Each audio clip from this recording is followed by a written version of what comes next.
Rồi bắt đầu nói nào.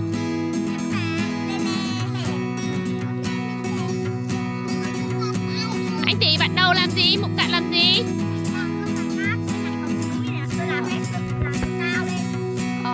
Chúng ta sẽ bắt đầu làm lâu đài cát.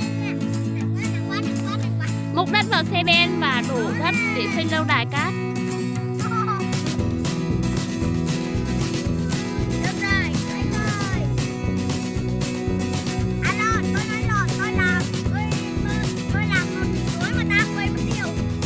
Bắt chị Vàng nha.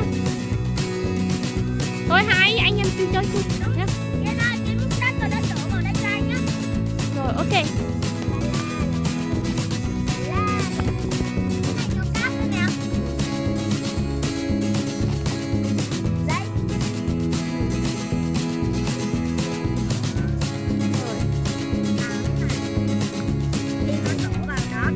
Bạn tí lớn thì múc cát, dùng tay múc cát, còn em Kiên thì dùng máy múc xúc vào xe ben.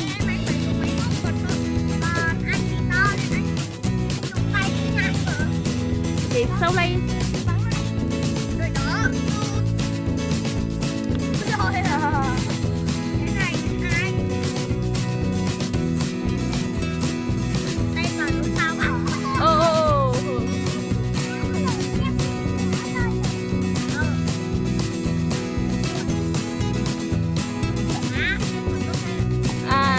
Có xe xúc trượt ở đấy.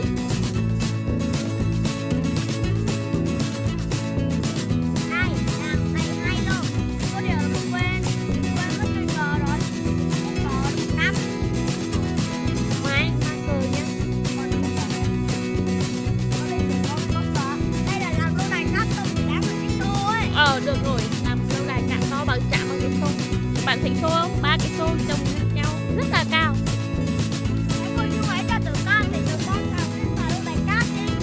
Con múc cạn đi, làm lâu đài cát đi.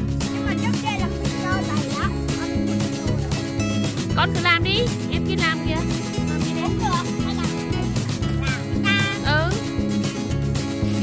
Không, bây giờ lại múc cát, bỏ vào lâu đài. Làm gì nữa? Lâu đài bằng xe.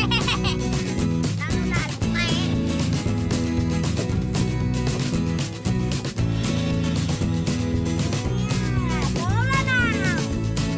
Cố lên nào.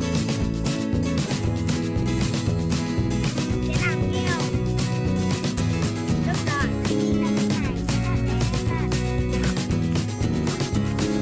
Ok, có cái cát ở này. Em đây đang cần sợi này đổ cặn lên này. Các bạn có sợ thấy không? Em kia rất là. Anh nè. Đó nè. Đặt ra hình luôn nè. Đặt cái hình. Tí anh chị làm lại nào để cho bạn quan sát nào. Được rồi, trước khi mà đổ thế này, bỏ cát rồi. Trước tiên là làm một núi cát to. Ơi là to luôn nè. Bỏ cát vào đây rồi làm một núi cát to ở đó. Lật ngừa cái xe này lại và ấn xuống. Rồi ít quá. Rồi, mở ra. Rồi, các bạn đã quan sát chưa? Như vậy mà. Đã hoàn thành tác phẩm rồi phải không? Nhưng mà có điều là thiếu cái cờ. Thiếu cờ à? Em sao mang cờ nhá. Em kia đang làm gì vậy? Em ăn trộm đất. Không phải ăn trộm đất đây, em chỉ lấy đất thôi, không phải ăn trộm đâu. Được rồi, mình sẽ làm to hơn một chút. Chỗ này đang thi công mà. Đang thi công hả? Em kia lấy cả chỗ khác đi con. Chứ tự nhiên đi ăn trộm chỗ của thi công đập cho một cái chết luôn bây giờ. Wow, đẹp thật đấy, ánh mặt trời đẹp thật. Được rồi, làm cái tô buổi sáng luôn. Nhỏ. Đó lên. Cứ đẩy cho nó in đi. 3, 2, 1, bắt đầu. Rồi. Các bạn quan sát thấy không? Đây là hình gì đấy? Hình sinh nhật đây. Là một cái đường cho nó đi xuống. Nhưng đường là bằng đạn gốc kìa. Rồi, em Kiên đấy, em Kiên đang quan sát không? Kiên chẳng làm được cái gì cả. Ăn trộm. Đó là tường hàng rào của con mà. Không sao đâu. Em Kiên chỉ lấy cạn thôi mà, cạn còn nhiều mà.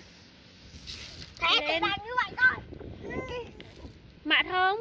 Rồi em Kiên đang cô dùng xe trượt rồi xe ben đấy. Ăn trộm, đồ ăn trộm.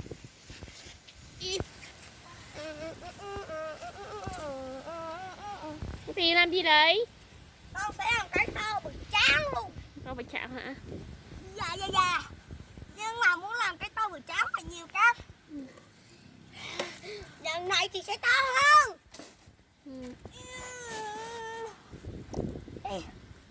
Anh bạn cho nó chạy lại. Được rồi, để nó in. Rồi, nó phải ra hình khác. Ra phải là Anh Tí biết làm gì nữa không? Thôi con làm chụp hạ đi. Rồi là chúng ta. đây là toàn núi nè. Em kia nhìn vậy. Ôi em kia nhìn nhầm gì vậy? Yên ơi, anh đã làm xong một toàn núi rồi nè. Rồi mình bắt đầu phải dây nó lên. Cái chân đi lên ơi. Các bạn coi nè, một con núi. Kiên ơi, không được nghịch của anh Tí. Gió đang thổi mát quá. Con mát không Kiên?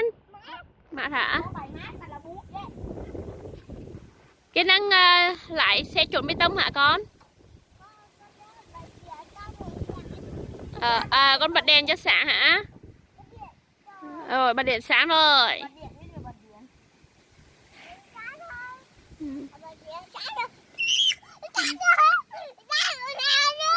Quá đáng, mình sẽ làm cái đẹp hơn gấp đôi.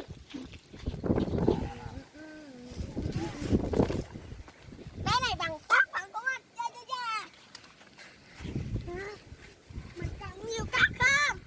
Hay là cởi dép ta chơi luôn đi cô Nhung? Cứ dẹp đi. Nhưng mà để ở ngoài cơ, dép để ở ngoài.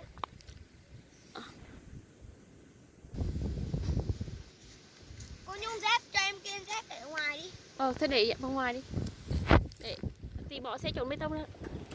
Đất đát đi được cái em này. Đi thôi. Thế thì mình sẽ làm một cái to hơn gấp đôi của ông kia luôn. Tí là chuẩn bị xây lâu lại cạn hả Tí? Đúng rồi. Lại xây lâu cạn cạn đấy. Nhưng mà mình muốn đẹp có tao hơn là phải cần nhiều cát.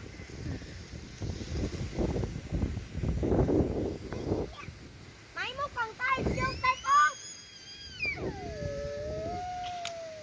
Mà thế này nhanh hơn gấp đôi. Xe ủi bằng tay. Xe ủi bằng tay đây. Nhưng xe ủi bằng tay đấy nhiều hơn.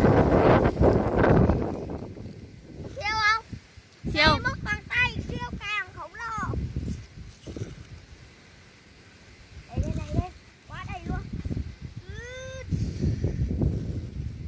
Cậu thấy ai mà ngon? Xe máy múc bằng tay hay là xe máy múc bằng đồ chơi hả? Xe ủi bằng tay. Đấy, bạn Tí đang dùng xe ủi bằng tay. Bạn mới thiết kế ra đấy. Nhưng mà cái này ấy nhiều cát nhanh hơn. Xe ủi bằng tay rất là hiệu quả. Rất là nhiều cát. Em Kiên dùng mãi vẫn chưa xong. Máy múc bằng tay. Máy múc bằng tay của anh Tí. Xe ủi bằng tay.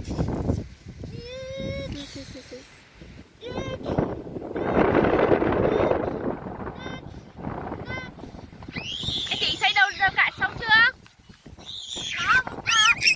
Tí xây lâu lại cát. Em Kiên này. Nhưng mà thế này đại hơn. Tay của anh. Em mượn thôi mà. Bên của anh nữa nha. Tay của nó tay siêu cao. Sức của mình cơ. Làm đẹp. Mình muốn làm tao phải tự sức mình mà làm thôi. Chứ không ai làm cho đâu. Rồi, trong một hồi thì anh Tí đã chuẩn bị hoàn thành tác phẩm của mình. Lâu đài cạn rất là to. Vậy thì dùng cái tấm xe đây luôn. Cái tấm ra. Và là một hình vuông trên lâu đài. Anh mới chỉ thua em ấy. Đấy, cả hình vuông trên lâu đài các bạn thấy không? Nó Một rất là con đẹp. núi nhẹo. Lại làm núi nhỏ nhỏ nữa. Trên đây không ai có thể vào đây ăn trộm được cả. Còn em Kiên làm gì vậy? Em Kiên để tiếp tục dùng máy múc đất trên xe ben, múc cạn trên xe ben. Mình sẽ làm một cái đường tuyệt hảo luôn. Một cái đường đi tất cả núi của mình. Hai đứa bye bye nào. Hôm sau hẹn gặp lại nào. Bye bye.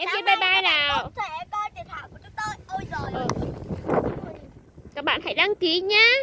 Cảm ơn các bạn nhiều.